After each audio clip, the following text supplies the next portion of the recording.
अरविंद केजरीवाल की सीएम की कुर्सी जाने के बाद से ही आप के नेता तिलमिलाए हुए हैं। आम आदमी पार्टी को दिल्ली में अपनी हार दिख रही है, जिससे आपके नेता अभी से ही बेचैन है। जेल से बाहर आने के बाद अरविंद केजरीवाल भी समझ गए हैं कि इस बार उनके लिए सत्ता में वापसी करना काफी मुश्किल है, क्योंकि दिल्ली के लोग अब आपकी सरकार से तंग आ गए हैं, क्योंकि आपने दिल्ली वालों के लिए कुछ भी नहीं किया है। फ्री बिजली और पानी जो कुछ लोगों को दी जा रही है वो छोड़ दे तो आपने दिल्ली में कुछ भी नहीं किया है। दिल्ली को लंदन और पेरिस बनाने का दावा करने वाले अरविंद केजरीवाल को बीते दिनों ही दिल्ली के एलजी ने तस्वीर पोस्ट कर दिखाई थी कि किस तरह से दिल्ली का हाल बेहाल है और लोग गंदे नाली और कूड़े के बीच रहने को मजबूर हैं। वहीं अरविंद केजरीवाल ने यमुना जी को भी साफ करने का वादा किया था, लेकिन वो भी नहीं हुआ। इसके अलावा अरविंद केजरीवाल ने दिल्ली वालों को नौकरी भी नहीं दी है। दिल्ली के एमसीडी स्कूल की हालत को लेकर कोर्ट से आप सरकार को फटकार भी पड़ चुकी है। इसके अलावा पार्टी के तमाम बड़े नेता भ्रष्टाचार के मामले में फंसे हुए हैं, जिससे पार्टी की छवि खराब हुई है। ऐसे में केजरीवाल ने इस्तीफा देकर आतिशी को सीएम बना दिया है, ताकि आपकी हार हुई तो सारा ठीकरा आतिशी पर फोड़ देंगे और केजरीवाल बच निकलेंगे। लेकिन अब दिल्ली की नई सीएम आतिशी भी आगामी विधानसभा चुनाव में आपकी हार देख घबरा गई है और अभी से ही दिल्ली के लोगों को डर दिखा रही हैं। दोस्तों, समझने की जरूरत है कि कैसे आपके नेता लोगों को भ्रमित करने की कोशिश कर रहे हैं। आपके नेता राजनीति की नैतिकता के निम्न स्तर पर पहुंच गए हैं। दर्शकों, आप जो एक समय कहती थी कि हमें सत्ता का लालच नहीं है, वो दूसरी तरफ सत्ता के लिए कह रहे हैं कि हमें वोट दीजिए, नहीं तो दिल्ली में बिजली महंगी हो जाएगी, मुफ्त की सेवाएं बंद हो जाएंगी।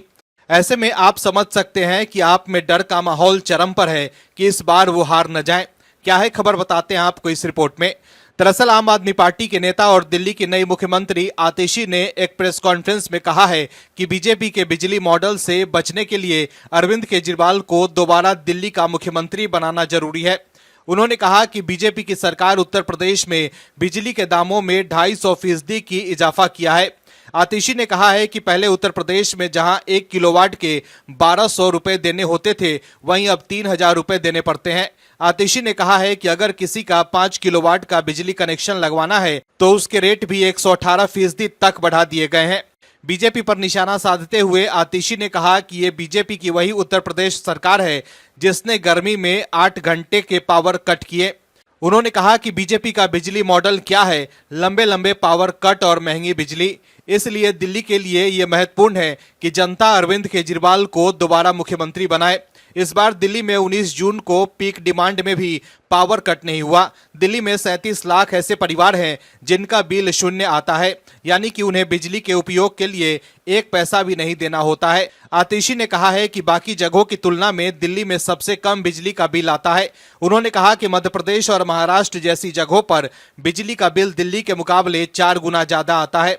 आतिशी ने कहा कि हमें कहते हैं कि दिल्ली में बिजली सस्ती नहीं है, बाकी सब्सिडी देते हैं। 400 यूनिट तक बिजली की आप दिल्ली से बाकी जगहों से तुलना करेंगे तो यहाँ सबसे कम बिल आता है। जब फरवरी में चुनाव आएंगे तो दिल्ली वालों को फिर से आपकी सरकार बनानी है। वहीं आतिशी पर पलटवार करते हुए दिल्ली बीजेपी के अध्यक्ष वीरेंद्र सचदेवा ने कहा है कि केजरीवाल सुश्री आतिशी सरकार बौखला चुकी है। हिम्मत है तो दिल्ली की जनता को डराने गुमराह करने की जगह बिजली बिलों में पीपीएसी एवं अन्य सरचार्ज की लूट को रोकें। दिल्ली की जनता आश्वस्त रहे, फरवरी में बीजेपी की सरकार आएगी तो बिजली सरचार्ज के नाम पर केजरीवाल सरकार और निजी पावर डिस्कॉम की मिलीजुली लूट की जांच करवाकर यथासंभव रिफंड कराएंगे। भाजपा 200 यूनिट बिजली छूट का लाभ मध्यम वर्ग तक ले जाएगी और व्यापारिक प्रतिष्ठानों की बिजली बिल घटाने पर काम करेगी। तो देखा आपने कैसे बीजेपी ने आपके नहले पर दहला मार दिया है। Bureau report, OMH news. और भी वीडियोस देखने के लिए चैनल को सब्सक्राइब करें और बेल आइकन को दबाएं।